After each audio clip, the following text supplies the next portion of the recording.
Hey everyone, welcome to this week's podcast. Now, as some of you know, the website and the podcast and pretty much everything around RetroRGB is going through some changes lately, so I want to try to experiment and see where else we could expand to. So last week I invited Smokemonster on to do an awesome segment about ROMs, and he's definitely going to be returning in the future to do something. We haven't figured out quite what yet, but we got to have him back because I really loved the section. And this week I'd like to invite Wes from Second Opinion Games. What's up, man? Nothing much, nothing much. I am so glad to be here. Yeah, I'm really happy to have you on as a co-host this week. You're the first one, so let me prepare properly here. Going old school style with some PBR. And, ooh.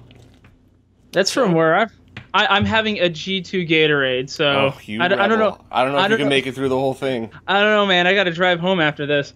All right, well, I'm really looking forward to getting this done, so let's just jump right into the news and see what we can do. Absolutely. Okay, first up is something I actually missed last week. Krikzz updated his Game Gear and Master System ROM cards to re-add SG-1000 support. So that was a while back. At some of his firmware updates wouldn't play SG-1000 ROMs. And now it does, apparently. So I'm not sure why or what the deal was. But do you have any of those, the Game Gear or Master System ROM cards? I do not have. I have the Famicom one right now. That's the only one I have. So far, I have had no issues, and it's running great. I do have one of the knockoff ones for the Super Nintendo. Gotcha. Was it the SNES one? Yeah. SDX or something. One you sent me, and I ended up buying a copy of it. The one that some of the stuff doesn't work on it, but the everything I got from Krikzz, it works great so far. Well, very specifically with this one, you can't use SG-1000 games on a Genesis, even through a power-based converter or anything like that, really? Because it requires the SMS actually has different video modes that the SG-1000 supports, and the SG-1000 is the original, the Japanese predecessor to the Master System. So anybody with those ROM carts, the most notable game you might realize doesn't support it is if you just play Safari Hunt, not like Hang On Safari Hunt or something, it loads the SG-1000 version. So that's the thing that would be most notable for people with those ROM carts. Oh. Next, it looks like a collector found a version of Michael Jackson's Moonwalker for the Genesis with Thriller in it. So, do you know about this one? Did you know the game? The audio wasn't in the original game.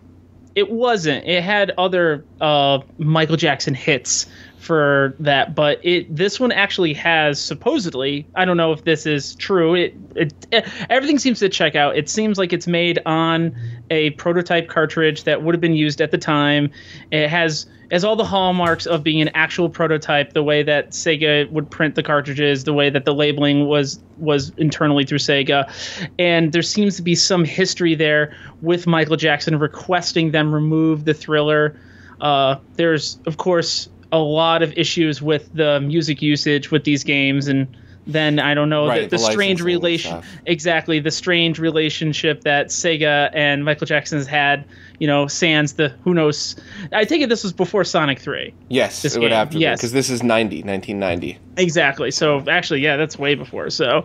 Gotcha, and I don't think a ROM has been dumped yet, right? No, Hopefully we're all... they will. Hopefully they'll all these people will realize what they have and share with the community, because they sure as hell aren't going to try to sell reproduction copies of that. Michael Jackson's estate will sue the hell out of them. So. Yeah, exactly. All right, well, I'll keep everybody updated if a ROM does appear.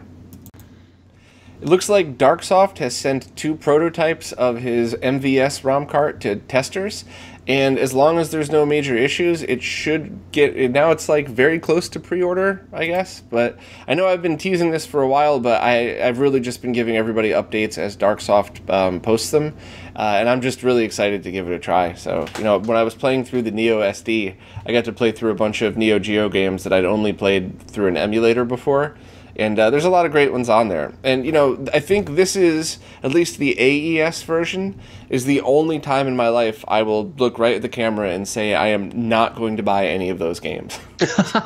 Like, with all the games that I love, like, I own the originals, I play the fan hacks, I'm very adamant about that, but I am never going to spend $15,000 on Neo Turf Masters for AES. You could fuck right off. There's just never going to happen. Oh so that's God. the only time I'll probably end up buying the MVS versions, but the AES, steal. Yep. Yeah. I have no qualms with you doing that. Not that I have ever done that before. Wink, wink. Yeah, the AES stuff is just, I'm trying to think of something to relate it to in terms of like the price. It's just they're goofy expensive. No, it's just for collectors. It's not for players. So, which is, nothing wrong with that, but that's not who I am. So yeah. Next, the fan-made game Alex Kidd 2 is now Alex Kidd 3. I guess the creator Yeti Bomar. I think it's Yeti Bomar. I think you're saying it Bomar. Well, Yeti. I'll take the blame because I screw up every name that I say on the show. So, but I guess there was already another fan hack named Alex Kidd 2, so he changed it to Alex Kidd 3 and updated a ton of the levels and stuff. And I mean, this is, I love fan hacks. I play them all the time, but this one feels like a real game. I mean, it feels like a Sega-made game. So anybody who's a fan of the series and has a way to play this, especially if you could play it on a ROM cart on real hardware, I highly recommend it. So definitely a good one. I like the little artwork that they made too on the forum where it's Alex Kidd 3, Curse in the Miracle World, and then in a little parentheses scribbled because another hack is also named Alex Kidd 2. Yeah, I love that. And I was I'll make sure to put that up in the picture so everybody can see it. Next, it looks like the NES Golf copy that was found on the Switch is real, and it turned out to be a tribute, right? Yes. On I believe it is July or June 17th, the date in which Satoru Iwata passed away, the president of Nintendo. Mm-hmm. If you do his Nintendo Direct to You that he'd always do, I'm trying to do it into the camera. There we go. It will launch the game NES Golf, which is a game he pretty much almost single-handedly made himself. Jeez, that's a cool story. It's insane. That and Balloon Fight are like two games that he literally just kind of like sat down in a room and did it himself. And I don't know if I got the date correct. July 11th. It's July 11th. July 11th. That is really cool. So it proves that the as we all kind of suspected, there is definitely a NES emulator in the Switch. Yes. And I love the story behind it. I love that there's like a real reason that it was put there and and hidden like that. So that's cool. It's a little bit of Satoru like watching down on each system. And it's just cool. It's really cool. It's heartwarming. Definitely. Well, we got to at least mention Metroid Samus Returns, right? I mean, it's kind of an epic game to have come out, especially for classic gaming fans. About time. One of the few YouTube outings I've ever done, which got I think close to 30,000 views, was my review of AM2R comparing it to Metroid 2. That was a great review, so I'm glad you got all the views on that. Oh, thank you. I actually edited that with real editing software. No, I have 4 Metroids left. So no spoilers. The whole game, you're killing 40 Metroids, just like the original Metroid 2. And they get progressively harder as they evolve, as you play through the game. I'm going to reserve more review for later, but I'm enjoying it. I'm definitely enjoying it. There are certain things that people might, especially if you're a retro gamer, you're probably wondering about the three-dimensional. Was it? Yeah, the 2.5D. That's what all the kids are calling it now. They definitely. I thought they did a good job with it. At first, it's one of those things where when you see it in YouTube videos, it's blown up. It looks gross. But when you see it on the 3DS, the new 3DS, it looks really good. And I must preface it that Bob and I are both playing them on the new 3DS, the smaller one that has been discontinued. We have definitely tried to find IPS screens. These are the screens that they look much better. As you can see, they don't wash out when you go side to side. Versus, and this is the same one, but with a TN screen. And you can literally see it just wash out entirely. Oh, I'm really glad that you showed that. That is very cool. So Wes was nice enough to hunt me down a new 3DS because I love Metroid and I really wanted to experience this in the best way possible. And I know this is kind of dumb, but I hadn't really done an XL versus regular comparison until I sat down. Justin, a.k.a. Goodwill Hunter, sent me his. And when I played the XL, and because I had the Zelda edition for a while, Yeah. and then I had played the regular one. I actually liked the smaller screen better, which is rare for me because I like it big. But Exactly, yeah. but the fact that the pixels were closer together, I mean, I honestly thought it looked a lot better. And you just hold it a little bit closer to your face, and it's the same thing. So I'm really, really pleased that I got to play it on a smaller, new 3DS. I hate their naming nomenclature. I know. Thank you very much for getting that. I loved the game. But I gotta say, and I feel like I almost don't want to say it because I feel like people might expect me to say this, but I will absolutely play this game again at some point in my life. And which is, I like playing games, but it's rare that I want to replay it. But I guarantee, as life goes on, I will replay AM2R more than this game. Yeah, I could see that. I could definitely see that. And this is a top tip for people who are curious about getting a new 3DS. If you want to get the better IPS screen, I have noticed that the Pokemon Edition ones and the Animal Crossing Edition ones are highly more likely to get the IPS screens. No promises. You don't know what you're going to get.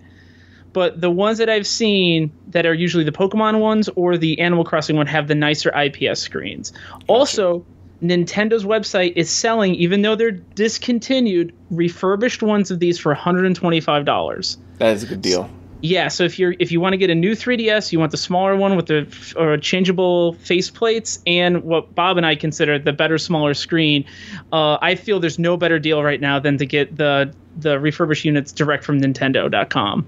So I got two questions for you then. So Sure. First of all, do you notice a difference in the IPS screens when you're looking straight on or only when you have it slightly askew? It is, the colors are more vivid. I posted on my Twitter, but at some point, if there was only some type of website that we could keep all this stuff at. Working on it. The colors are definitely more vivid because the contrast is much deeper in an IPS screen. Gotcha. So especially a game like Metroid. Even though it's a bright game, there are some areas where it's the golds and the blues and the greens are really against like this faded dark background, and it just looks much better on an IPS screen, especially darker colored games. Gotcha. And is that the retro faceplate? Is that the aftermarket faceplate on yours? The one with Mario on it and everything? Yeah, this is the it's official. It's the Nintendo characters for what was it? Mario Maker. Yeah. So you get all the sprites and everything. I like that one. That's cool. Yeah. Next up, that Mario 64 Online, that got shut down. So oh, really? Nintendo pulled the videos from YouTube, and I think they got their Patreon account shut down. And I mean, I'm sure some people are going to disagree with me, but this is kind of the thing where you saw that coming. Yeah. That's especially because some of the features they were teasing was online multiplayer of virtual console games, which who knows if we'll ever actually get that. But, this isn't a fan hack. This is directly, competing with the feature that they're trying to sell people soon. So. Yeah, I'm curious about, you want to know what they should do? Sega is a lot more accepting of this. They should do a multiplayer of Sonic Adventure. You think people are going to get behind that?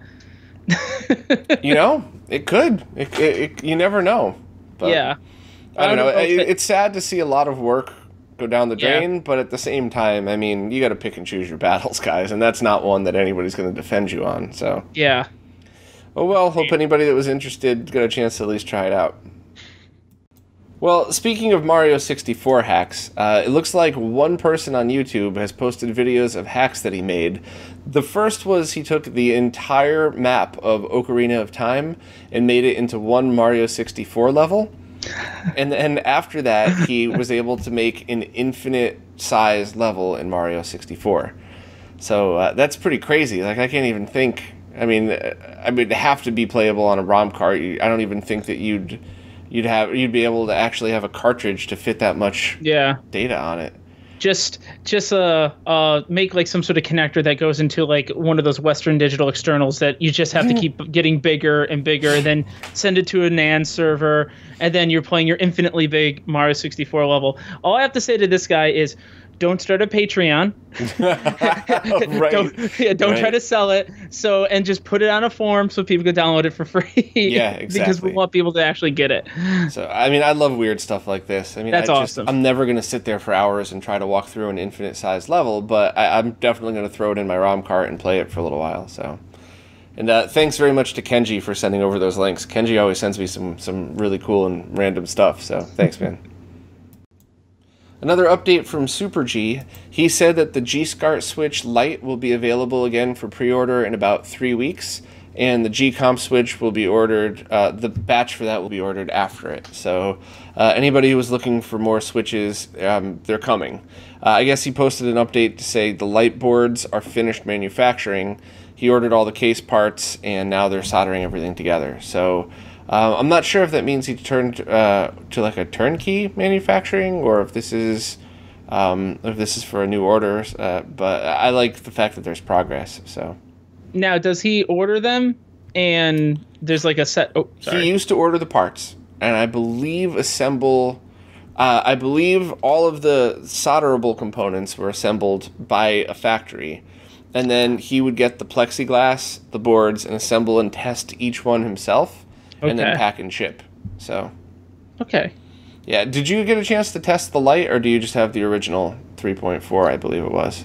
I was able to test it, and I love it because I used it to calibrate my BVM monitor against my PVM, because I was able to run both of them at the same time. So there's a use dual outputs for both, definitely. Absolutely. I require the 3.4, the one with the VGA and the SCART output for my setup. So I will never get rid of that one forever. But yeah. I do also have a Lite that I use in specific scenarios, and I lent it to the guys for the Too Old Too Furious tournament as well. That worked out really well. So yeah, and the G Comp Switch too. That's one that Steve from HD Retrovision tested, and he said that he didn't find any major issues with it, and he finds issues with everything. So that's good. That's good. So yeah, so anybody that was looking for either one of those, I will post, or I will let everybody know in the podcast, but I guess I'll also retweet when they come up for sale or anything. Jason from Gametech just posted a video of him repairing a Doujindance Duo system. And, you know, he did pretty much the same thing that Voltar did, and he actually had Voltar come on in the middle of the video and kind of walk him through some of the things that he had found.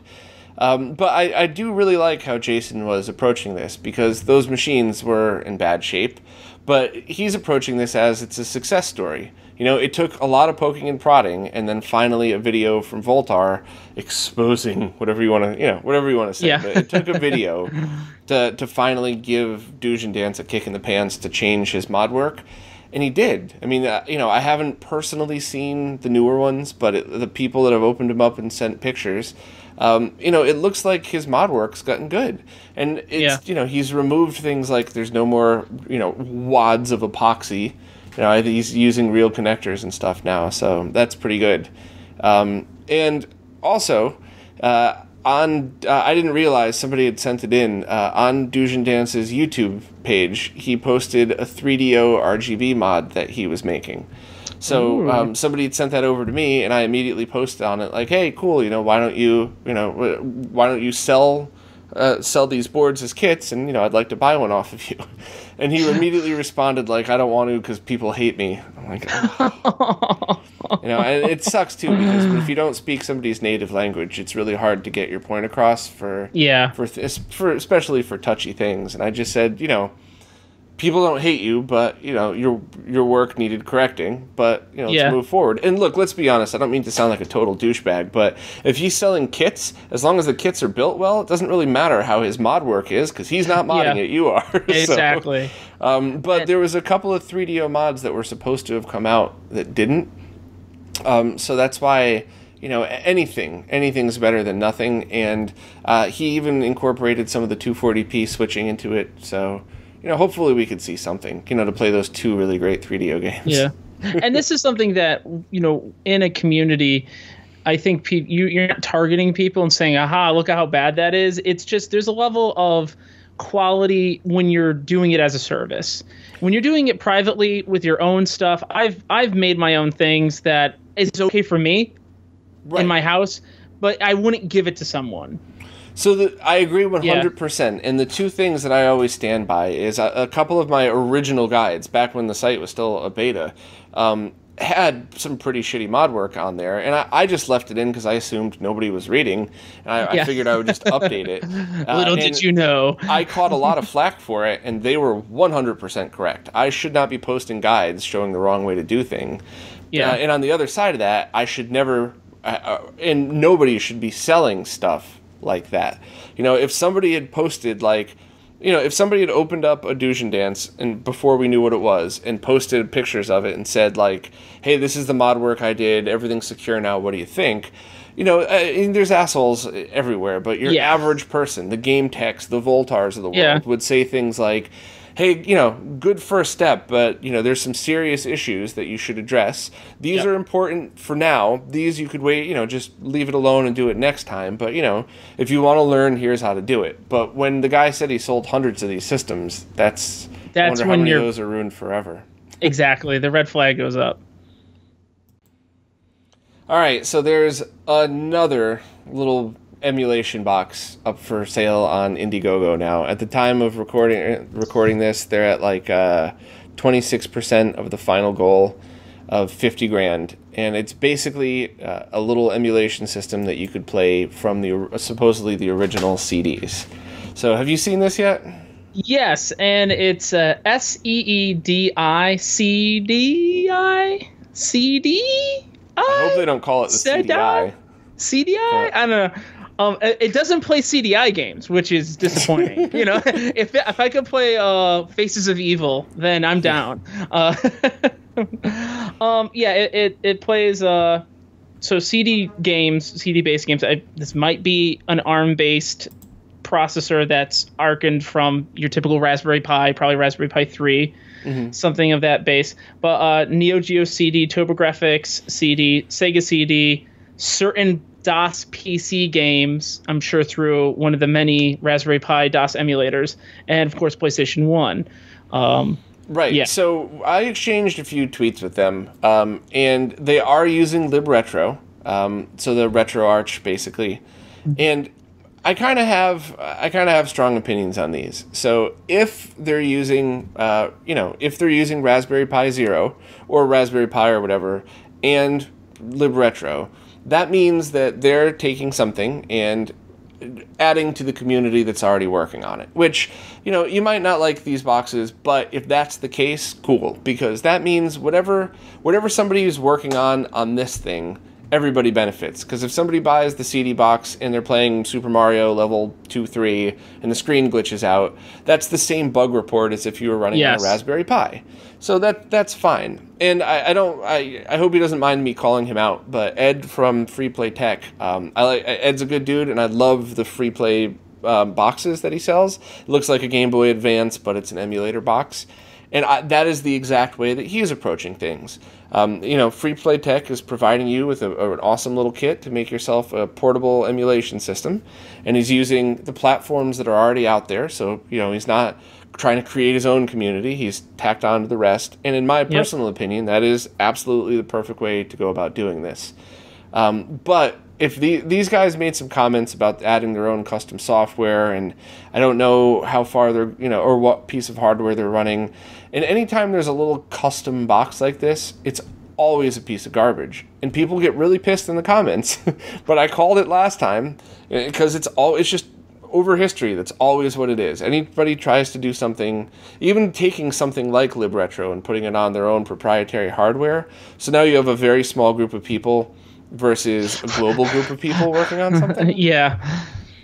So we'll see. I guess if I was a nicer person, I would reserve my judgments about the CD, whatever box. But my gut's telling me it's going to be a complete piece of shit, just like the Retro Engine Sigma and all the rest. And, if people really want something like this, just buy a Raspberry Pi and a portable CD-ROM drive. So yeah.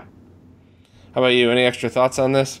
No, I'm in the same camp. I'm literally just kind of sitting here with my arms folded, just to be like, we'll see where this goes. It's not goofy priced, but again, it's still more expensive than buying a Raspberry Pi 3. And when that Raspberry and so on Pi and so 3, forth. when you get bored of playing games on it, you could format that SD card and make it into one of 1,000 other things that a Raspberry Pi can be made for. Exactly. So. Yeah. Oh, well. Well, I guess we shall see, where this thing ends up. So I saw a documentary called The Power of Glove, which I had backed on, I think it was Kickstarter or something. Did you get a chance to watch that one yet? I sadly have not. I need to do my... for the best, because I don't want to spoiler anybody, you know what I mean? Okay, good. Yeah, I don't want to... I have to watch it. I haven't been doing my nerd homework lately, so I have to catch up. Too much Metroid. Well, I think they did a great job, and no spoilers, it's about the Power Glove. oh, that's it. Oh, all right, yeah. But one of the things, they do go into technical talk a little bit, and they said while they were testing it, one of the things they noticed, and this is in the beginning of the movie, so no big spoilers, but the latency was about 3 times as long as just playing on a NES controller. So they were designing games around that, which is fine. But then when they were trying to make those older games work, it was a nightmare. And some of the stories are actually pretty great in there. I don't want to spoil it, but it just comes down to if they had released more proprietary software on launch day, it might have survived and been one of those niche peripherals like the Sega 3D glasses or light guns or something. Yeah. But are you bad? Now, where can I watch this? Where can I watch this? Yeah, it's so bad. I think thepowerofglove.com is the main site, so you could check it out there. I watched it on Vimeo? Vimeo? Yeah, okay. Vimeo. So, but I liked it. If you're into the Power Glove or old peripherals at all, it's probably worth watching. And it's it's certainly worth a couple of bucks for it. Next up, the emulator Emulicious has just been updated, so if you have it, you could just update right in the app or download it again. And while it's a good emulator, I think the majority of people that use it do it for testing and debugging SMS games. So while it's a good emulator, it's excellent for people that actually write SMS coded stuff. You've never tried any of that, have you, Wes? I have not. Neither have I. That's out of my skill set, definitely. Same here. Yeah. Well, yeah. Anybody that needs it, I think you just update right in the app. The mobile game Super Mario Run has an update that arrives this Friday, the same day as the SNES Classic. And I guess it's including a new world, a new mode, a new playable character, and more. Have you played the game? Do you own that one? I did not buy it. I played the demo. Me too. I thought the demo was fun. It's a really good mobile game. My waiting might have paid off because right now, I believe maybe for a limited time, it is $5. It's 50% off instead of $10 to unlock. I wonder if it is a limited time thing or if they just lowered the price of it. If it's a permanent price savings or if they just did it to promote the update or something. That's what I'm thinking. But one thing is you and I we're playing our portable game consoles. I bring my Switch everywhere I go if I'm not bringing my 3DS. And an issue I have with Mario Run is that its DRM is always online. So every time you start I didn't realize that. Yeah, it needs to get online. It has to download part of the game every single time. And I usually end up waiting in areas that don't have internet. And the game's just useless for me. So that's my only reservation right now to spend the $5 for it is if I'm waiting somewhere without internet, I can't play it. Yeah, I'm on underground in the subway all the time, back and forth between Brooklyn. So it's, exactly. If I'm underground and flick open the app and I can't load my game, what the hell's the point? So exactly. So use your 3DS. Well, if anybody has it or wants to check it out, September 29th, this Friday, the update. I saw on Facebook Muramasa Entertainment. God, I'm the worst at this. I'm sorry. Muramasa Entertainment posted pictures of a Famicom to front-loading NES converter. So I'm sure we've all seen the top-loading ones where it's just that small little thing and you put the Famicom game on and you stick it in. But with the NES ones, it's usually the ones that have like the cloth that hangs over so that you could pull them both out at the same time. Yeah. And this is more like an actual NES cart with that designed. And I think it was most specifically made so that you could use an FDS RAM adapter with a front loader. So I have many questions about this. Like, is the longer run of pins down the circuit board going to cause any issues? Is there any possibility of interference? These are all electrical engineering questions, and the answers to all these might be, no, you moron, it's fine. But yeah. but the other thing too is a guy I know, Alex, just for fun mod stuff now and then, and he had actually built a Famicom disk system with an FDS stick into a NES shell. So for this exact reason, so you could use it on a front loading and a top loading NES, and it has everything built in. So hopefully I'll get one of those to try out and just do a little video on, because I thought that was awesome. Maybe Alex will do a tutorial video on how he makes it. But either way, I'm really interested in the Muramasa one. They look nice. Yeah, I'll contact these guys and see if they'll let me borrow one just to mess with, and I'll do some of the testing myself. Have you ever played original FDS stuff, like actual discs? Just Zelda. That's all I had. It's a trick, though, right? It is. It's like a Rube Goldberg machine of playing a video game almost. But it's cool. It's really cool. And then of course I bought not the reproduction cartridge, but when they put Zelda on the Famicom cartridge, and it says like Zelda 1. This is Zelda 1. So. A lot of the stuff that we end up doing because we talk about retro gaming, a lot of it is nostalgia and experience related. And while that is very fun for me, the first time I had a Famicom sitting on top of the Famicom disk system with that big-ass RAM adapter, and I'm waiting for Zelda to load, and I'm flipping the disc. Like, I love that I got to experience what that's like, especially when I did it on a BBM the little monitor. Nintendo thing, like, and you're just like, ooh, it's starting. I will say this. When I got my my ROM cart for the Famicom, it's so convenient. It's like the Netflix of RGB stuff. That is actually the like the whole thing for me is experiencing it with the discs, with the beautiful artwork on the actual disc covers and everything. Like, I loved that I got to do that. But at the end of the day, that experience didn't mean shit. What really was exciting for me was playing the games with the different music and seeing the Japanese lettering, and buying a RAM cart and then one of these FDS sticks or Magic Wild cards or something. Then you get the actual game experience, not the loading of the disc experience. Exactly. Yeah. So that is the thing that matters a lot to me. That's why I still own those. And while having the actual disc system's nice, it's never getting used again. So yeah, exactly. Same here. Anyway, I'll keep everybody updated if I get to test one of these and see how it works. All right, so we have to report a little bit on the SNES Classic because it's coming out on Friday. So Retronauts posted a review because they were able to get it early, which is pretty cool. I skimmed the review, not any disrespect towards them. I want to completely come to my own conclusions about it. But are you going to be getting one? Did you pre-order one? Okay, so funny story. I ordered the European version when I was able to pre-order it. I do not know if I will get said European version. One of my co-hosts, Ken, on my podcast, was able to pre-order me one from Amazon, but he also pre-ordered himself one from Amazon. So we don't know who's going to get one, or if we'll both get one. Gotcha. Because I tried that fresh hell the day that you had to try to get a pre-order, and I just was not able to get one. I'm an adult. Sadly, my job, I cannot take off from work to go to the local Target. And tell me if I'm a bad person if I'm doing this. But my father, he's retired. He's 68 years old. He knows nothing about video games. And I go to him like, hey, Dad, what are you doing Friday? Oh, nothing much. And, he wakes up early because he's retired. He's an old man. I'm like, can you do me a favor? Can you go to Target when it opens and just pick me up this thing? Yeah, sure. I have told him he has no idea the hell he's walking into. He's gonna be awesome. This old guy. I'm gonna give him a printout. He's like, "Can I need this? Can someone give me this?" And he's gonna come back. I'm gonna come home from work and I'm gonna empty-handed and pissed.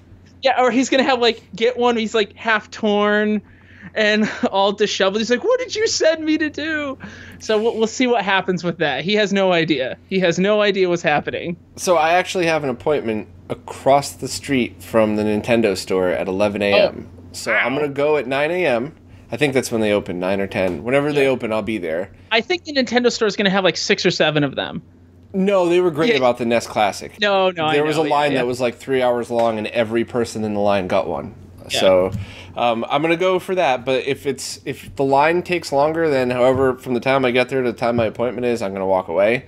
But I'm gonna go just because I mean I live in the city now. If I don't do something fun for the podcast, well, what the hell's the point of living in New York City? And then if I get it, I'm going straight home, and I'm just gonna work the whole rest of the day on doing a review. And hopefully it'll get picked up because the last one I did, it had a good amount of views, but, you have some of these YouTube guys doing an unboxing and hey, look, it's great. It has no lag. And they have 100,000 views. And it's like, oh, God. And you're like grinding your teeth. You're like, ah. Yeah. So hopefully it'll be worth the trouble. But I will definitely be trying my best to post a review, and if anybody wants a sneak peek, I recommend the Retronauts one because those guys are usually thorough and do a great job. They're pretty good, absolutely. Now, one of the biggest things about the SNES Classic that's been drawing news from everybody is Star Fox 2, because it's the only official build of it ever released. Official build. Official. Yeah. And it looks like SNEScentral.com has posted a previously unseen build of Star Fox 2, and they link to a GitHub, so I think you might be able to try it. I haven't had time yet, I'm sorry, guys. Normally I would be posting footage up here or something, but if anybody... I looked at the GitHub stuff. It has all the problem is, if you're going to burn this or play it on a ROM stuff that's on an emulator, you have to make sure you have the right FX chip stuff. Right. It's running all that Argonaut codes that they made just for this game. Right. But the Star Fox 2 is a very interesting story, which we'll talk about some other time. But yeah, this might be a third version of the game. Who knows? Yeah, so I would like, I think, oh man... I'll put a link in the description. I forgot the name. But I bought an all-in-one Super FX cart a while back that has every FX game, including whatever build of Star Fox 2 that was out. And then I also bought from them a version of Star Fox that was overclocked. And it had Star Fox, the Competition Edition, and 2. And it was awesome. I really enjoyed it. So I think I'm going to talk to those guys. Mark, I believe, is the guy that runs it. And we'll figure it out after the fact. Maybe they'll redo... Maybe if I send it back and send them $50 or something, they'll update it with this build as well as the one from the SNES Classic or something. Because that is the one downside is you can't play these games on ROM carts. You either would have to do it on an emulator or burn your own FX cart. Yeah. And of course, with the release of another Nintendo Classic console comes the release of the accessories. So Nyko has what they're calling the Super Mini Boss for SNES Classic Edition, which is just what looks like a wireless SNES controller. I'm just always leery. It's RF technology, play up to 20 feet away with a turbo button. I'm always leery about any kind of wireless or any kind of lag when you're playing on consoles that were designed to have zero controller lag or zero relative to however the speed of light between the damn controller and the processor. You know what I mean. Like, it all depends on how it's converted. Right. The original, the original configuration being at zero, the benchmark 0, and that. So, I'm not going to pass judgment until I try it, but it seems like if somebody doesn't have SNES controllers, maybe this is a cool thing. And also Hyperkin has a controller adapter that allows you to play your original SNES controllers on the Mini. So I think this also means that would be able to use your original SNES controllers on the the Wii remote or something. Yes. So if I have time, I would love to try to do controller lag testing and test the RAFnet adapter. Because the RAFnet ones, he spent a ridiculous amount of time trying to make sure that there's as little amount of lag as possible. God, yes. And, Hyperkin, I did really enjoy the interview with Krikzz, and they're still walking that line between, sometimes they make toys, and sometimes they're really pushing for good stuff for the retro community. And they do a lot of good. Their bad stuff gets more press because it's better press, but they do a lot of good. So I guess we shall see very soon how these adapters and everything hold up. And it looks like Nintendo Life has shown off the Super Retron HD. So it's basically the HDMI outputting SNES. And I'm really interested to see how this one is going to come about, because I talked to Chris from Hyperkin about it, and he dropped some hints, but he didn't really say anything specific. And I'm really wondering, is this just another Super Nintendo on a chip with an HDMI output? Did that, I'm 99.9% sure this is not an FPGA implementation. No. What's the price point? Do we know the price point? It's $70, right? $70. So how much? I would think that it was leaning more towards an emulation box than a SNES on a chip. But I guess we have to wait to see. But the things like a 16:9 4:3 aspect ratio switch, just like the Retron HD, leaning towards SNES on a chip here. Yeah, so that's what I'm also saying. But we'll reserve judgment until we get it out. And during that interview, I must say, that you did with him, which was very interesting, I think they have some sort of skunk works where they are looking into more high-end items. Yeah. So, I mean, this is meant to be on the floor in a Best Buy. If I had to completely speculate, now take this with a grain of salt. In fact, I would say call bullshit on this, but just as a fan of retro stuff looking at it, I would think that this was a SNES on a chip, and I think this purpose was to get it out at the same time as the SNES Classic to piggyback on the marketing, and to make it more like a toy. And they probably have something else more important being worked on in the background, but it's going to take a lot more time to get a more robust solution out the door. So that would be my guess, but like I said, most likely bullshit, because I'm just talking for this one. Nothing nothing specific, but I'll try to get it and review it when it comes out. And it just says launches later this year for $70, 720p HD, and so we shall see. We shall see. So next, I obviously got to talk about the RGB modded TV that we did. Did you see the video? Yes, and I must say, yes, please. I'm literally going up in my attic, and I'm like, I have this old Trinitron, and I have this old Sony, and it's like, where can I meet Bob halfway on my way to New York City to do this? So yes, I'm super excited after I saw that video. Wow, what a it looks just like an arcade monitor. It was really impressive. So I wanted to do an overview video and not a how-to video, because there's so much that I don't understand. Yes. And, it's different for somebody to just put up a review than somebody whose website's supposed to give you instructions on things. Yeah. So I wanted to do this first. Especially, we did run into trouble. I'm wondering why it was so bright. Jose did do 75 ohm to ground on the circuit, but then we also had series resistors. I don't know.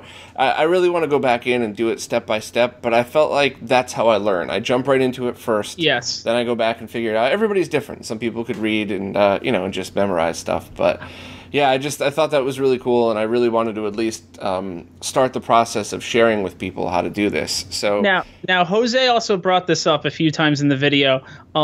This is something that is not meant for novices. It is whenever you work with any sort of cathode ray tube device, there's a lot of dangers involved, whether in many facets. So if you're watching this and this is the first project you ever want to endeavor on, don't. There's many other things you can get your feet wet. There are great forums where you can talk to people that they could do it with you. But this is something I've always, this is the safety person in me, because I teach children. I'm like, that's awesome, but I want to make sure everyone's safe. See, for me, it's the opposite, because I'm usually like, screw safety, jump right into it, race a motorcycle without a helmet. But this is the thing that I'm definitely going to say, don't do it. And the other thing is, I'm not sure in which cases you would need to do it. So the perfect example is the next TV Jose and I are going to do is a Toshiba that has all of the inputs.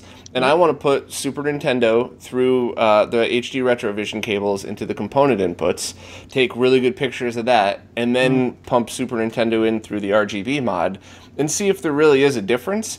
Because maybe for your average electronics nerd, the better thing to do is just find a TV with component inputs and leave the RGB modding to the experts. So no disrespect to anybody. This is one of the rare times that I'm going to say safety first.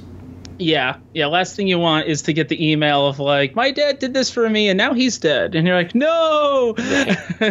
Well, speaking of Jose and all this modding, I have another story to tell you guys. Ooh. All right, so I'm going to skip to the end for the people that don't give a shit and just want to skip to the next part. But the skipping to the end is I finally got a stand-up MVS machine up in the office. I will be reviewing the ROM carts on it, Darksofts and the Neo SD. But how it ended up there, I think is a funny story, and I think you're going to think it's a funny story, but maybe everybody else is going to be like, stop rambling. But so when I get settled in the office and I knew it was a place I was going to stay in for more than a month or two, I wanted to get an arcade machine again because I had the MK machine back in my old apartment. And, you know, with all the ROM carts coming up, I felt like it was the perfect thing to get an MVS machine. So I found one online. And this is a full upright machine. Full upright machine. Full video playing for people, you know, for people watching. But basically, I picked one that was a conversion kit because it had a flawless tube in there. I mean, that is, you don't see arcade tubes in that good condition very often. But it didn't have the red sides, and it was only a one slot. But if you're going to use predominantly a ROM cart, it doesn't matter that it's a one slot. So I got it for a pretty good price. I got it for about $500. And then these guys recommend I use this one guy for delivery. Now, so far, the guys that I bought it from, you know, they were a place. They had, you know, they had it in, I think it was in the back of an ice skating rink that was only open a few days a week, which is why the tube looked so good. It wasn't that many hours. And they had it, they actually had it serviced from real technicians. So I assumed when they gave me this guy's name that this was like a real delivery guy. And he said it was like over $350 to deliver it, but, you know, he'll take care of everything. I said, all right, but there's a lot of stairs in this office. And he goes, yeah, it's, you know, as long as it could fit, we'll take care of it. That's what I do. No problem. If it fits, it ships. Yeah. Yep. So I said, fine. And then I get a call from him like, hey, do you need this arcade machine right away? And I said, no disrespect, I don't give a shit when it shows up. If you can get it to me cheaper. He said, well, why don't I wait until I have a delivery in Brooklyn? So I'll pick it up tomorrow, but then I'll leave it on my truck, and then, you know, we'll come to deliver it whenever. Okay, fine. So I figure I'll get a discount. I'm in no rush. After he gets it on his truck, he says, well, this thing's really heavy. You're going to need at least 3 friends to come help us bring it up the stairs. You know, in my head, I'm like, $350 was great when it was just delivered. Yeah. Like, over that, when, you know, I could have rented a U-Haul, hired a bunch of movers, and done it for like $200. So I just, all right, whatever. And then and I can only drop it off Monday through Friday between 10 a.m. and 1 p.m. Which is like the hours that everybody on the planet is at work. Exactly. Yeah, absolutely. So I asked a bunch of people, and it turned out to be Jose happened to have last Wednesday morning off. So he offered to come, which I felt bad because, you know, he's helped me with a bunch of crap lately. So I felt bad bugging him, but, you know, he said no problem. I woke up the day before, and I couldn't feel my right foot. So I ended up calling the doctor, and they said, definitely come in on Wednesday. So Jose shows up, and I'm dragging my leg behind me. The guy comes with his son, and they are... Like, your foot's just numb? Numb. And these guys are useless. Jose and I take it out of the back. It was a van, not a truck. It was like a Dodge Caravan. You know, the guy at least brought a dolly. And I'm saying, all right, well, let me get on the bottom of this thing because, you know, I might be fat, but I'm pretty strong, but like real people strong, not like go to a gym strong. So let me push and use my whole body weight. Somehow or another, the guy's son ends up below, and Jose and I end up pulling the thing up the stairs with the dolly. But I only have one working foot. So I'm pulling this thing up with all my might. Halfway through, I almost wanted to die. And Jose's like, come on, bro, get it done, get it done. We got it up to the top. We ended up in there. I was so mad I just paid the guy. I didn't even want to argue with him. I didn't have it in me. I would have killed him if he started yelling at me. Yeah. So I ended up going to the doctor. Apparently, I have a disc in my back that was actually like not fully exploded, but a ruptured disc. So the whole numb foot thing was the nerve ending. Just and being when I met cut the off. doctors, she was like, "Did you lift anything heavy recently?" It's like, funny you mentioned that. And I told her what happened. She's like, what is wrong with you? Why would you do that with a numb foot? You could have made it worse. And in hindsight, if I was underneath pushing, it actually probably would have been a lot worse than ending up pulling. But So I have the MVS machine. My foot still doesn't work, which is why I've been standing doing the podcast on a standing desk at my apartment, not in the office. And poor Jose got dragged to the office again to help me out with some bullshit like that. So are you gonna be okay though? Oh, I have no idea, but it hurts when I sit, and it doesn't hurt when I stand. So if there were ever a time to have a stand-up arcade machine, this I feel is the like time. This is all falling into place. So what about can you lay down and feel okay on your back? Yeah, if I'm completely flat or like perfectly horizontal or perfectly vertical, I'm fine. If I'm sitting, it's so we're gonna have to mount like the screens above you so you could just lay down and play. Pretty much, yeah. Yeah. When I had to drive back and forth to the doctor, it looked like I was riding dirty because I had to have the seat all the way back, or else I couldn't even move my leg. And I drive a standard transmission car, so. Oh yeah, you do. See my shitty little Kia. Get out of the way. So yeah, very soon will be a full MVS stand-up review, including ROM carts, and hopefully I could use this as an opportunity to do some videos about how to work on arcade machines, and then depending on where I end up, I might actually end up selling this arcade machine because Jose and I had an idea for something that I don't want to tease it too much yet, but I would need the money for this to build that. So maybe after the reviews are done, hopefully on the sides I could put like a nice marquee or something. But so if anybody in the Brooklyn area, then I'll be interested. Yeah, exactly. But I love your candor here. You're like, yeah, I'm partially paralyzed, but I got the arcade machine. I got the MVS. Got the MVS machine up the stairs with no help from the guy that I spent a lot of money to deliver it for. So. All right, now on to the Q&As. I think most of these have quick answers, so Wes, hopefully I'm not keeping you on here too long. That's fine. Don't worry about it. First up, LabelMeJustin caught a mistake I made. Said, and I make a lot of them, I'm sorry, but what I had meant to say about the 120 hertz for the retro look is you actually take a PC and you run it at 320 by 240. And when you're outputting VGA, that's still the higher refresh rate, so you don't get the thick scan lines. But when you run it at 120 hertz, it has a kind of a 240p look. And Dan Mons actually sent in a picture, a pretty good picture actually, of what it looks like. And I mean, it's pretty convincing. I mean, you could even see the vertical scan lines, and when you're playing on a really high-end VGA monitor, it might actually be a viable solution. So. Yeah, definitely sorry for the mistake. Thanks to Dan for sending the picture in. And I would love to do a video on this sometime soon just to see. You don't happen to have a really high-end VGA monitor, do you? Like one of the Sony 24 inches? I sadly do not. No, not anymore. I got rid of a lot of that stuff years ago and I'm regretting it. Yeah. Yeah, we all did. It's like... Next, Bironzilla? Bironzilla? Yeah, I'm sorry. You know. Yeah. He has an OSSC that's working fine with everything except his TurboGrafx. He said he can't send the signal in with the first generation of the Turbo Booster. The signal's not even detected by the open source scan converter. So if you mean the DB Graphics one, just make sure that your RGB cable has the correct components in it. I did a whole video about this. Because that would be an issue, and you could contact Renee because it depends on what version of his.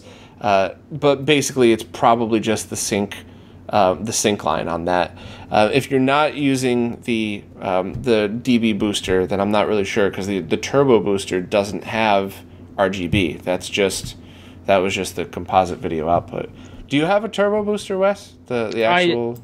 I do. I pump it through a G-SCART, so... No, the Turbo Booster, the official NEC one. Oh, no. Okay, because I'm pretty sure that's just composite video. It's just composite. In fact, I do have one, but it was sent out to Evan to get photos taken of it. So. Gotcha. And but on the other side of that, you do have a DB graphics booster and an OSSC, that's what I meant. Right? Yes. And it does work for you.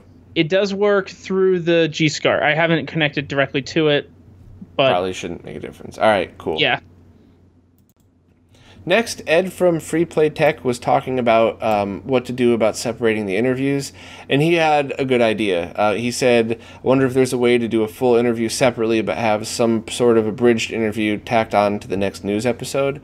I love that idea. I like it better than me talking about it. I like at the end, so it's like, hey, next week we have an interview with Wes from Second Opinion Games, and then there's just a quick, like, maybe 1 minute, a highlight reel of something. So there we go. Yeah, it's you calling me a stupid drunk for drinking PBR while I was in the middle of the interview with you. And yeah, we'll do a highlight interview. So, yeah, you're a hack, Bob. No one likes you. Yeah, that's perfect. So, yep. All right. Thanks, Ed. I appreciate you taking the time to give your feedback. So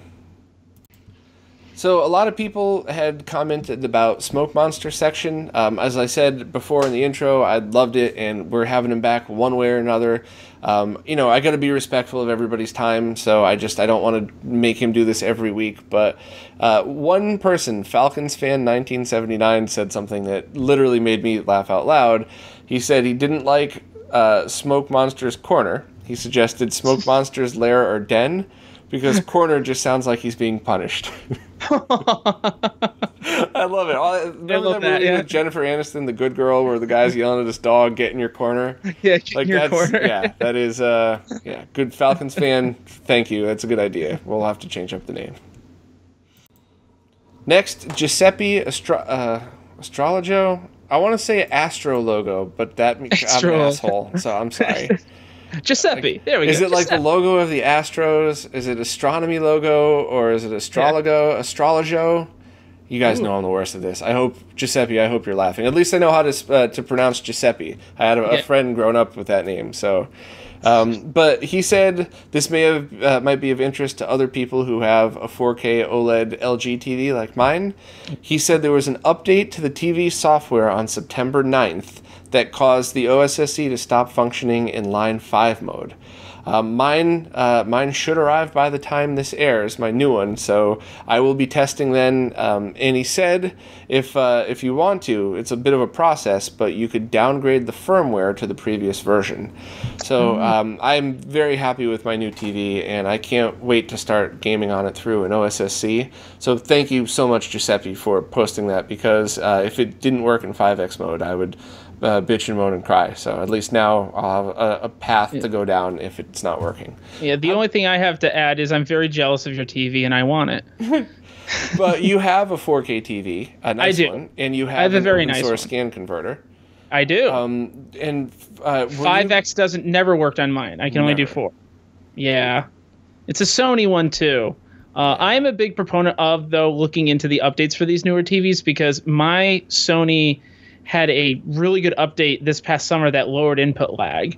Ooh, okay. So it was like actually in like the notes, it's like, you know, lowering input lag across like all modes. Mm-hmm. So it was really nice. I mean, game mode is still the best one, but you know, if you want to play in Vivid or whatnot, you're not playing Mega Man 1 or something, you're fine. Yeah. Cool. All right. Well, thanks for the update. Oliz666. Oliz, O-L-I-Z. Yeah, sorry, I'm just the worst. These names. Oh, man. He wants to get a Sega Master System and a flash cart, but he wants to get the best RGB and FM sound output. Now, this is really complicated and long, so I'm just going to simplify this as quickly as possible. Everything you need to do to get the best RGB output is going to require some kind of mod. We're still working on the SMS itself, because there's a few things about it that we're just trying to get through the last little bits of interference, if you're a perfectionist. But if you just want an easy solution now, you can get a Genesis, and then buy the latest EverDrive that does FM sound, but then you won't get 3D capabilities. So I could probably talk for 10 minutes about that, but I would have to say, you have to just decide what games you want to play and what kind of experience you want. And if you really just want everything the Master System has to offer, I would suggest buying the MK2000, the Japanese version that has the FM sound chip and the 3D glasses built in, and then getting a converter and an EverDrive. So you put the EverDrive in that into... there's a couple other ways to do it, but overall that's going to be a good solution that solves it. And you won't need to... It won't be the most perfect video quality, but it will output RGB, and you won't need to do any modding. You literally just order a bunch of stuff, plug it in, and you're done. So... but that's definitely a topic I want to approach again at another time. Maybe I'll do an in-depth video or some crap like that and go through, because I, for some crazy reason, have such an affinity for certain for certain Master System 3D games, actually. So I really want to go back and give the whole Ultimate Master System guide. So sorry if I didn't answer the question in full, but hopefully I could at least have pointed you in the right direction. Okay, and the last question is from Sandplasma, and he made a good point, and thank you, please keep reminding me, guys. He said, it would be cool if you gave us a description of the things you're updating on. I don't know what a GC Video X is, and I'm probably not alone. Yeah, you are totally right, and I get so caught up in the week-to-week things that, you know, sometimes I feel like I'm repeating myself. And while, I mean, technically I am, that's not fair to anybody that's just jumping on. I mean, I'm obviously trying to grow the channel, and if I just assume everybody's in the loop, then it sucks for everybody. So thank you for reminding me. As always, everybody keep the feedback coming. You know, I could, I always could use a good kick in the ass. So thank you for reminding me, and I'll try to get better and just throw little things in. And for the record, a GC Video X is Badass Console's version of an external GameCube video solution. So it's basically a dongle that you plug into the back of a GameCube that gets HDMI or analog output, one for each. It's not out yet. It's been delayed a bit, but it's still on a little track. bit. So, yep. All right, well, I guess that's it. What do you think, Wes? Did I bore the shit out of you? Did you have a right time? No. I mean, I fell asleep a few times, but you edited that out. I really enjoyed it. We should do this again in the near future. Absolutely. Yeah, if you guys enjoyed my voice, actually, Bob has also been on my show. I do an audio-only podcast. You can get on iTunes and basically everything else, Google Play. If it does podcast, we're on it, secondopiniongames.com. Got a lot of cool stuff there. Do a show once a week. But I'm on your show this week because that's just how cool you are. Well, I will absolutely link to... I'll just link to your main site because it has all the sublinks in it. Yeah. But yeah, I had a lot of fun doing this with a co-host. So as always, I wanted to give everybody what they want. So just post down below and let us know what you think. And, you know, maybe we'll rotate it out and I'll bother some of my other friends to help me other weeks. And we'll do it this way and just kind of see how it goes. I have a few things coming up, but for you, Wes, now I will link to your weekly podcast. And do you have any other events or something that you want to promote that you're coming up, or just the podcast for now? Actually, Bob and I, if you want to meet us in person, we'll be at the Retro World Expo. Is that official? Is that definitely happening? I think we'll physically go. We got tickets. Well, I will. Yeah, I mean, I'll definitely gonna go. I think we may or may not be presenting there. But, yes, it's. I think we said we were, but I haven't heard anything yet. But they are also super busy. I'll shoot an email out to them. But either way, we'll be walking around. You could spot us from a mile away, definitely. And I'm sure if someone's AV setup breaks, Bob and I will be there to fix it. Absolutely. You know. Upcoming, I have, I believe the Retro Roundtable is happening tonight, Wednesday. I didn't really pay attention in the Skype chat. I'm sorry, guys. I think it's tonight. If anybody wants to watch the live stream of a bunch of nerds just completely going out and great show. It's a great show. If you like the nerdier end of things, it is. If not, you'd be bored to death. I like it, but me. And very soon, within a week, I have Voltar committed to doing a live stream with me about comparing SNES hacks to different SNES one-chip versions, which is something I've spent a lot of time on. But the final question that I want answered is, if you hack a one-chip 1, 2, and 3, will they all look the same after they're hacked? Because they, you know, they're hit or miss. Yeah. And if you bypass it to its own chip on all 3 versions, like, what is that? So that, you know, it's going to be another long live stream. It's not for everybody, definitely. You know, more people would probably prefer the abridged version when I could edit it down and post some stuff. But I do love doing the live streams. It's a lot of fun. I love the interaction with people. And Voltar is always a blast to have on. So yeah. I'll have him running the chats while I'm doing all the busy work. Which is the opposite, because I usually make him do all the work while I'm yelling at him. So yeah, I'll be the worker bee this time. So all right, well, thanks to everybody for watching. Thanks to you, and Wes, thanks for having me on. And we gotta do it again soon. Yeah, definitely. I'll see everybody next week.